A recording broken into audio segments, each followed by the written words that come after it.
This is not a democracy. Everybody doesn't get to do what they want to do. Everybody don't get to do what they feel like doing. You got to buy in and do what you're supposed to do to, be a part of the team and do the things you need to do in practice every day. Sense of urgency, play fast, execute, do your job. Guys on the sideline sitting there pouting. I can't stand that either. Sit there and pout on a sideline. Because that's the ultimate in selfish. Well, the last play didn't go my way, so I feel so bad. Well, nobody thinks, well, you're a tough person when you do that. Nobody thinks that. What they do is they point at you and laugh, and then they nudge their buddy and, hey, they see that guy for this team over there on the sideline, and they'll use words like wimp, although they'll use other ones too that I think are even better words with regard to describing what I'm witnessing at times. We see you as a tough, hard-nosed, boring football coach. Oh, thanks a lot. Who says that? Sam, I think Arkansas was an underdog in every game last year, and I know you guys don't worry about it. I know we were, yes. Oh, welcome in to the latest episode of that SEC podcast. I'm your host, Michael Bratton. I go by SEC Mike on Twitter, and I'm joined as always by my cousin Shane, who goes by Big Orange Vols on Twitter. What are you up to, you big Tennessee homer? Hey, baby, what's going on? Oh. Pay my man. Pay him, baby. Hey, listen, I thought about being all negative on here because my bracket's busted. I was going to be like everybody else. But I'm telling you right now, Mike, my day has done a complete 180. We got ourselves a 5-star quarterback coming to the University of Tennessee. Did we have to pay him? Absolutely. And it is pissing everyone off, Mike. But other than that, man, how are you doing? Oh, man, I'm doing tremendous, Shane. I even got the orange shirt on just for you, brother, because I knew as soon as this news broke, we got to get the Tennessee homer on the line. Tennessee red hot on the recruiting trail. We'll get to that. We've got some news here for the Florida Gators. Missouri had a spring game, but before we get to all that, Shane, you hit the nail on the head. Let's not focus too much on it because it was a horrible weekend for the SEC in the NCAA tournament. Only Arkansas advances to the Come Sweet on, 16. Razorbacks. You're carrying the league. And the main reason I wanted to bring this up, Shane, because we have our ESPN bracket challenge. I think we got over 300 entries in that bad boy. I know we pieced that thing together late last week, but I do appreciate the participation from everybody. And let's give a shout out, Shane, to our top 3 listeners right now. I know we still got some games to go, but the top 3 win prizes in our bracket challenge. Number 1, Smokey's Vol. He's number 1 right now, Shane. So let's give him some props. My burner account. So just kidding. Number 2, how about this name, Shane? Cracky. He's number 2 All right now. It's my brother's account. Number 3, King Vol. And only King Vol he's the only one that has Tennessee as his champ. So King Vol, you're probably not going to win it, but Smokey Vol and Cracky, your teams are still alive to win the championship. And little recap on, hey, I was number 1, Shane, after the first day. Yeah. I'm number 111 now. What am I? I sent you a screenshot the other day. Of course, like I said, my bracket is just all jacked up now. I mean, there's teams like some of these teams I ain't even heard of. You know what I'm saying? These Peacocks out of Kentucky or whatever. I ain't never heard of them before, but they're absolutely killing it. So it's been a fun tournament to watch. Obviously, I'm upset my Tennessee Volunteers lost, but it just blows my mind how many SEC teams shit the bed during this thing, because there's no reason Arkansas should be the only team in the Sweet 16, brother. I'm telling you right now, there should be at least 4 of us representing the SEC, and it hurts. So I put my full weight of support behind those Razorbacks. I'm all Razorbacks. I think they average like 50 points a game, but it's okay. Long as they get the victory, I'm with them. So come on, Razorback. Woo, Pig Suey. Yeah, you're not doing so bad yourself, Shane, in this contest. You're 16th. So, hey, you're not far off the pace there, but hey, I made the Sweet 16, baby. Yeah, so just a little recap, but obviously this is a football show, Shane. So, let's get to it. Oh, no, one more thing. We love to have something fun if we can. And did you see this, Shane, over the weekend? Viral clip here with Coach O. Oh, and man. It looked like he was down there at spring break, and some shenanigans down there with some kids. They were, I don't know what they said to Coach O, but he was having none of it. And even Lane Kiffin got in on it. Shane, I'll throw up his tweet, but basically saying, don't mess with my man Coach O. This is the death stare you're going to get if you do. But Coach O down there with his shirt off, I don't think he's worn a shirt since 2019, has he? No, and he doesn't need to, Mike. He's got all that money. He's got all them ladies. He's living the life. He's got a ring. He's got a championship. So I think Coach O is he's trying to live his best life, and the problem is everybody knows him. Yep. And this is one of those classic videos that you see 10 seconds, but you love to see the 2 minutes that led up to this thing, because Coach O, man, I swear he looked like he was staring right through those boys. I think he would have kicked every one of their asses if he asked for them, He may have. We may not seen the second video yet. Coach O may have been out in the parking lot, taking his testosterone shot, waiting for these boys to limp out there.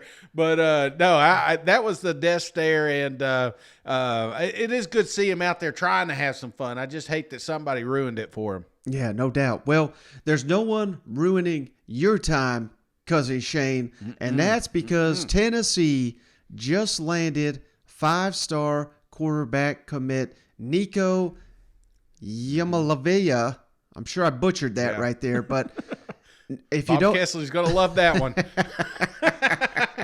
You're talking about getting a nickname real quick. if you don't know it by now, he's the number 7 overall prospect in the country.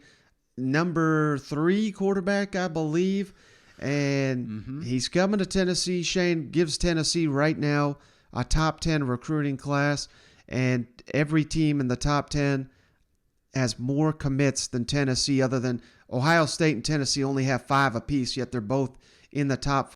That gives you an indication of the caliber of commitments those two programs have. But this is just a game changer on so many levels, Shane, because as Tennessee continues to rise up the SEC ladder under Josh Heupel, you could have the greatest coach in the world, but you cannot get it done in the SEC without the talent. And it all starts with that quarterback who, I don't know if you saw this, Shane, but 24/7 Sports, their West Coast director of recruiting, Greg Biggins, says Nico, Tennessee commitment, he's his number 1 overall quarterback, and he thinks if he has another great season of high school football, there's an outstanding chance he is the number 1 overall prospect in the country. This is a guy that I believe has only played 2 seasons of high school football. He's one of these guys that plays all the sports, Shane. He could go anywhere in the country to go play volleyball. He just plays a number of sports, and he's just an all-around athlete. And like I said, just a couple of years of football, yet Alabama, Georgia, Clemson, USC, UCLA, Oregon, all these schools wanted him. How big is this for the Tennessee program, landing arguably the top quarterback in the country? Mike, it's huge. I think, did you send me this the crazy stat that Tennessee hasn't landed a 5-star quarterback in, what was it, 20 years or something like that? Yeah, Casey Clausen in 2002 was the last time. Yeah, so think about that, man. It's 20 years since we've had a legit 5-star quarterback come through here, and I think it's just big for us because you're talking about a true athlete, somebody that fits that Heupel system to a T. I mean, it's pretty much designed for a kid like Nico. Now, obviously, there's a lot of controversy floating around this kid, but I'm telling you, he looks the part, man. He looks Hollywood, brother. He looks like he's ready to come out here and sign some more NIL deals when he lands in Knoxville. So, brother, I'm pumped. I'm ecstatic because one thing, too, when you land somebody like that, who does he bring with him? You know, every time you hear this kid talk online, he's always reaching out to other kids. I mean, this is one of those things that can pick up steam for the university. This is one of those things that could lead to more recruits coming down, and that's what you want, man. You just want to become the hot team. You want to be the favorite team, the one that all the kids want to play for, and it all starts with a good quarterback, and like you said, I think we got one of the best, if not the best in the country. Yeah, and that's an interesting place to take it, Shane. I want to do just a little flashback to last week. We had Coach Carl Reed on the show, 24/7 sports analyst, state champion high school coach from the state of Missouri, who's been following this recruitment on Nico and what his commitment would mean to Tennessee and its recruiting class. Let's cut back to this clip real quick if you missed it. The 5-star out of California, Nico, you know, there's speculation that Tennessee rising up the charts. I know you covered that specifically. What can you tell us, the audience, about Nico and his massive potential potentially in Josh Heupel's offense? Well, number one, he can make all the throws, right? And so when you're talking about a kid like him who can play quarterback for anybody in the country and who has the leadership ability and a word that not many people use anymore, I might show my age a little bit, he's got a lot of moxie, right? he's got a little bit of swagger to him. And you have to have that kind of confidence to come in the SEC and win the games you're going to win. If you're thinking about playing at the University of Tennessee, you're going to have to go into Georgia and win if you want to win the SEC East. You're going to have to go into Florida and win. You're going to have to play you're going to have to play the cross-conference games with the SEC West schools. And so you need a big-time quarterback in some of those situations to take you over the top. But win, lose, or draw, nobody has consistently maybe the fan base that the University of Tennessee has, 100,000 fans screaming Rocky Top, no matter what the program is doing. So I think it's a unique situation. Josh Heupel has proven year after year during his times as offensive coordinator at Oklahoma and Missouri, the places he's been, Central Florida, now Tennessee, he's an elite offensive coach. And if he can close the deal on Nico, it's going to put some pressure on some of the SEC defense. Hey, do you think Nico, just what you know about him, is he the type of guy where you can really build an entire class around him because other players are going to want to play with a guy that has that swagger, has that moxie? Well, definitely. I talk to recruits all the time, and I don't care what position you play. I don't care if you're a linebacker, a D lineman, whatever you are. If you want to win games and compete for championships, you need to pay attention to where the best quarterbacks are going, because at the end of the day, the guys with elite quarterback play, with a few exceptions. You know, Georgia showed this year that you can do without it if you have that type of generational defense. But more times than not, if you have an elite quarterback, you're going to give yourself a chance to win football games. All right, Shane. So, hey, again, that's from Coach Carl Reed on the show last week, and I wanted to play that, Shane, because immediately after Nico committed to Tennessee, you got 5-star receiver Carnell Tate. You know, he was pumping up the balls. This is a key target that Nico says he's going to try to bring to Tennessee. 4-star receiver Kyler Casper from Arizona. That's another guy Nico says he's going to try to bring to Tennessee. And 4-star receiver Devin Hyatt from South Carolina, who is, of course, the younger brother of Tennessee receiver Jalen Hyatt. He also reacted to it. And Carnell Tate and Devin Hyatt, they both play right now for IMG Academy down there in Florida. So, hey, they're together. You got to imagine they're talking about this.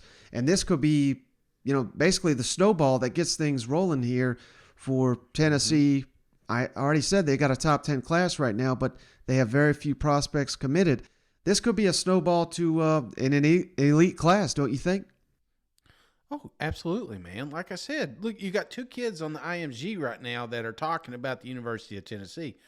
Well, it's not like these 2 kids don't know the rest of the players on that team, or don't know maybe a freshman that's maybe not as big, but you know, you're always looking up to these guys that are thinking about going to the college level or the pro levels, you know? So I think it is big. It's momentum. It's a pipeline you create, and it's, I mean, there, like I said, I'm sure we're going to talk about it, but there is that aspect of the NIL floating around. There's a lot of people that don't like the idea that you pay players. Brothers, ladies and gentlemen, they've been paying players since the 70s, the 60s, the 50s. You know what I'm saying? These guys get money. Don't worry about that. This is the first outlet that we've had where we've had a NIL, I guess, $8 million contract. Absolutely. Is he worth $8 million? You better believe it. If he starts winning, if he helps this team win SEC championships, national championships, look what Alabama has created down there in Tuscaloosa. It is an absolute money machine. You know, Alabama has always been a winning program, but what Nick Saban has done to that program has quadrupled the amount of profits they make, man. I mean, you go to any state, you're going to see Alabama gear in Walmart. You know what I'm saying? It's like America's team, college team. So that's what happens. Winning creates that type of atmosphere. So, yeah, you see an $8 million price tag. Absolutely, kid's worth it, if not more.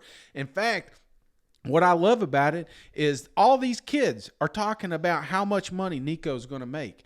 Do you think they ain't going to want the same type of deal when they go to their universities, or you don't think they're going to want the same deal if they come to University of Tennessee? Man, Tennessee's paying right now. So absolutely, I think this is huge for our program, huge for momentum, and I know it blows some of these reports. I've seen so many hot opinions online, brother. Everybody's got opinion of this $8 million NIL deal, but to think that we're the only school in the country doing this, you're out of your damn mind. I'm going to tell you right now, Mike, if you think $8 million is a lot, you wait till Arch signs with somebody and look at that NIL. I'm telling you what, it's going to blow $8 million right out of the water.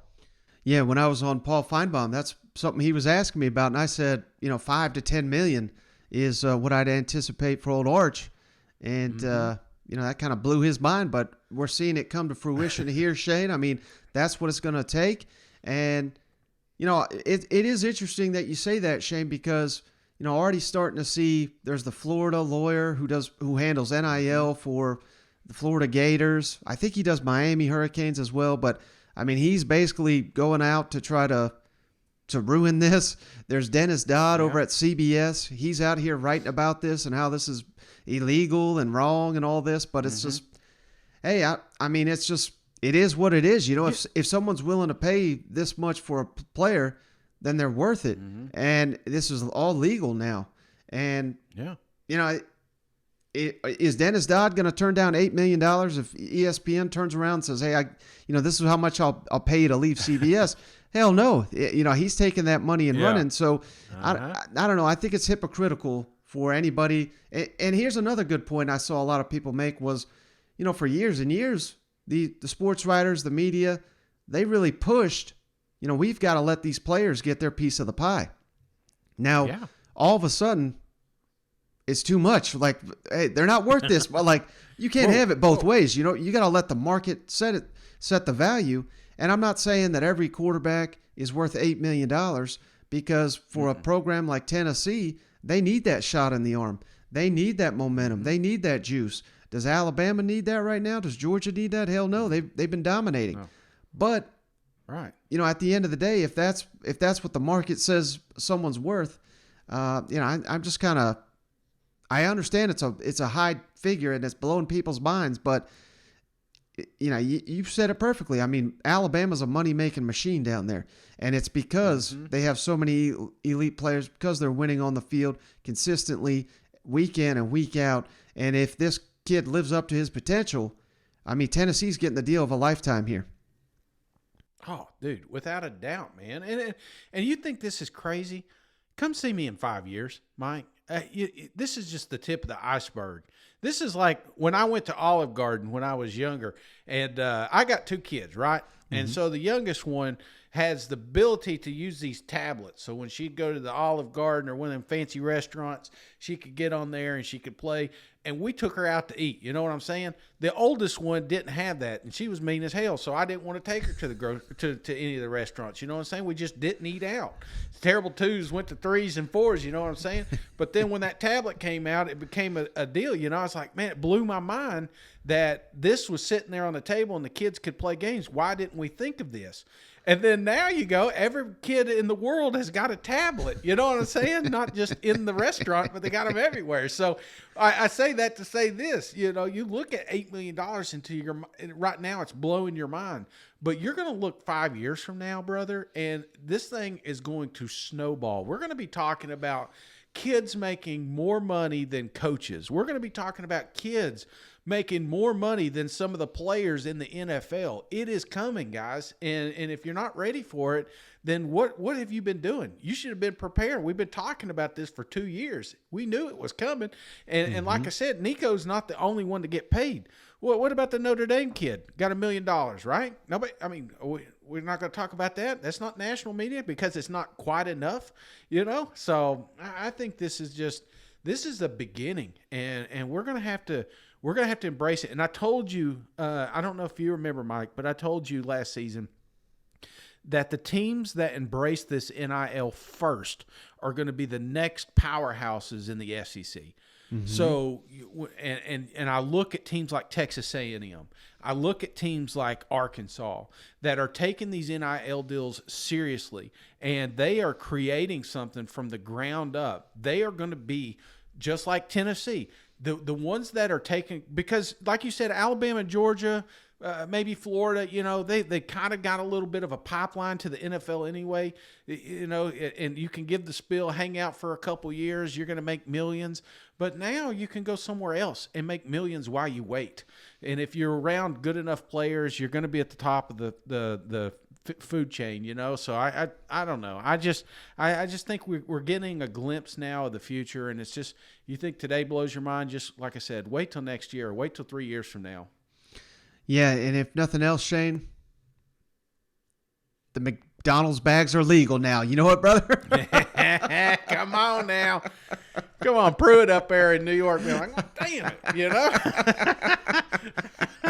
I should have played ball, you know? I should have shook hands and kissed babies just one more year. But anyway, no. But, hey, I'll tell you, brother, this is a big deal, but it's not going to be the biggest deal this year. You just wait and see. There's going to be some more of these NILs. They're just figuring it out, guys. And just when you see it, there's going to be people that, like this Florida lawyer, there's going to be people that poke holes in it. And that just means the next time that they put one of these contracts together, it's going to be stronger. It's going to be easier for them to get out of. So it's the next generation college football. Some people hate it. You know, I'm you know, for the longest time, I didn't like the idea, but, you know, again, you got to remember, it's 20 years since we had a five-star quarterback. So now I'm like, you know what, I'm coming around to this thing, you know. Now, somebody offers him 10 and he goes somewhere else, I'm going to say, shut it down, tear it up. Well, Shane, I know, you know, everybody was consumed with the NCAA tournament over the weekend, but we actually had a spring game.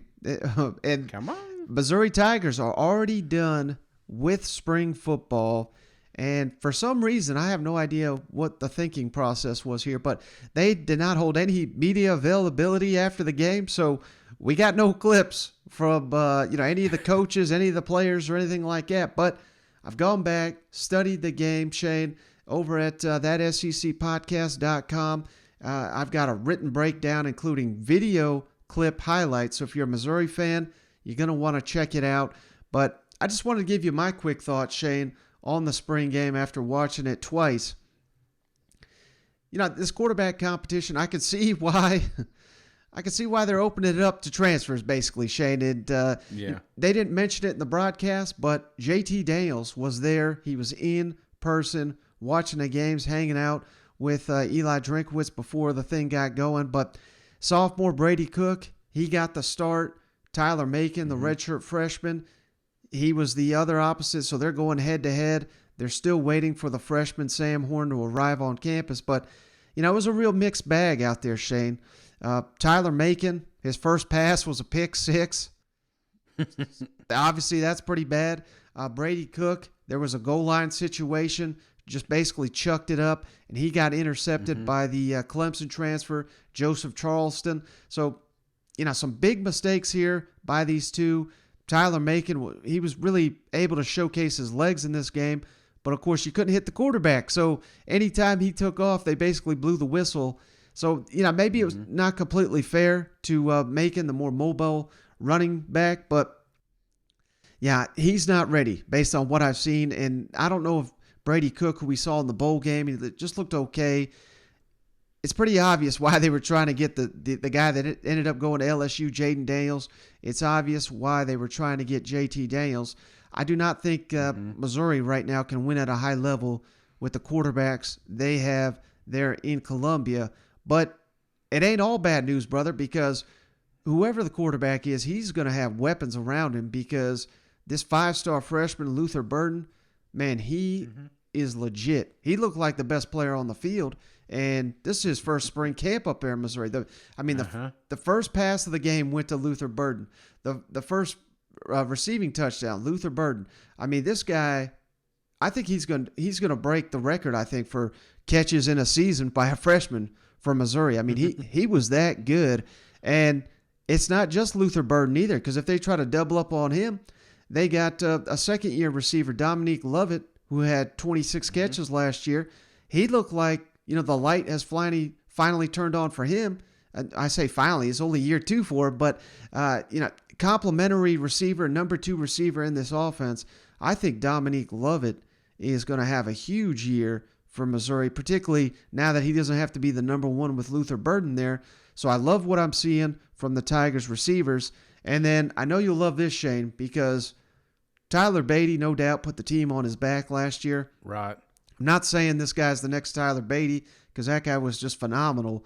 But the Stanford transfer, Nathaniel Pete, running back, first carry of the game, 26-yard touchdown, looked like the next Tyler Beatty. You know what I mean? So I like what I'm seeing from Missouri's offense outside of the quarterback position. Obviously, that's the biggest question mark and the biggest hole to fill. But, if they find, maybe you can't put too much stock in a spring game. So I should pump the brakes on saying these two can't get it done. But, Tyler Macon, Brady Cook, if they take a step up, if JT Daniels comes in and he comes in with the passion to prove that Georgia, maybe made the wrong choice or something like that, Missouri all of a sudden could have a very dangerous offense next season in Columbia based on what we saw here over the weekend on Saturday. Absolutely, man. And that portal's always open, brother. Let me ask you, if you were to put money on it, is the next quarterback for Mizzou even on the roster right now? I would say no. I honestly think they'll add a transfer. And then, like I said, we've not seen – I think what they're really trying to do, Shane, is they're trying to buy time for the freshman that is not yet on campus yet, Sam Horn. Right. Who, the SEC is just so good. You can't just expect a guy that didn't even show up for spring to kind of come in here and seize the job and be ready to go in fall. So I think what they're really trying to do is buy time and get him up to speed. Yeah, and one thing that you mentioned is weapons. Mizzou has them. Mizzou has some young receivers, like you said. They've got young crops of running backs. It's a young team. Obviously, they're building something. We knew there's going to be hiccups, and that's like when you watch any spring game when you got that much transition. It's just you're going to have mistakes, and you're going to watch film and be like, or you're going to see 1 or 2 guys pop. Even that running play you talk about, you say 20 yards. I'm saying, oh, God, is the defense as bad as it was last year, So, I mean, this is some of the thought process that's going. It's hard to judge when you're going against your own team. But like you said, I saw flashes. of some serious talent out there, some SEC talent. And is it young? Yes. Can it be molded? Absolutely. And I think it's good tape, because if you do have somebody on the line in that portal that you're trying to get, you can say, hey, look what we can put around you.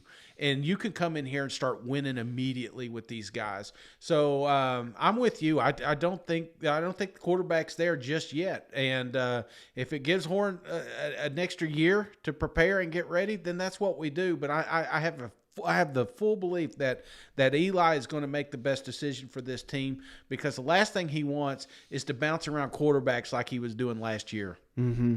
And then final thing here, Shane, speaking of transfers, let's kick it on down to Gainesville, where Emory Jones, after just 2 practices down there in Gainesville, made it official, Shane. He's leaving the Florida Gators. And, maybe – I don't think that's a direction Missouri will go in, but I mean, who the hell knows? Dude, if they can't get JT Daniels, maybe they look towards Emory Jones. I've heard Arizona State for Emory Jones, and I've even heard. If I'm Mizzou, I'm sorry, Mike, but if I'm Mizzou, I'm going all in. I'm putting together something with these boosters, and because there's not going to be a lot of NIL deals coming for Emory right now. But if you can create something, a landing spot for him, I'm all in. I think he's just enough. He's just enough to buy us some time. He's got film. He is a leader. Say what you want. That team played at times last year mainly because Emory Jones was the leader and getting that locker room ready. So I don't know. I think I would go all in if I was Mizzou. That would be a perfect candidate for my system. I don't know what you think, but that's just my thought. Well, I don't know. I kind of look at it like if Dan Mullen couldn't get much out of Emory, I don't know if I got faith in old Drake to do much with him either. But, if, like I said, if they can't get JT Daniels, maybe that's a direction I look at for sure. But that's the beauty of, waiting it. Well, not waiting it because they were trying to get Jaden Daniels. But if you miss on some of these guys now, I wait and see how the waters look after spring, because I don't know if you're aware of this, Shane. They set a new deadline this year. If you do not transfer by May 1st, you cannot play at your next school. So you've got to be in the portal by May, or that's what it is. You got to be in the portal by May 1. You don't have to transfer, but you just got to be in the portal by May 1. So, that's coming up in a little over a month here. So there could be a number of guys around the country that leave their program. If I'm Missouri, maybe I kind of wait to see who's out there before jumping on a guy like Emory Jones. But hell, if you wait too long, like I said, Arizona State or somebody else could get him. So, it's a dangerous game you're playing right there, friend. You know what? Yeah. But again, you could see what this league will do to you if you have no quarterback. Yeah. It will eat you up. It will spit you out. And it'll have people scratching their heads saying maybe Eli was the wrong guy. So I don't think it's a make or break season for him, but it definitely could.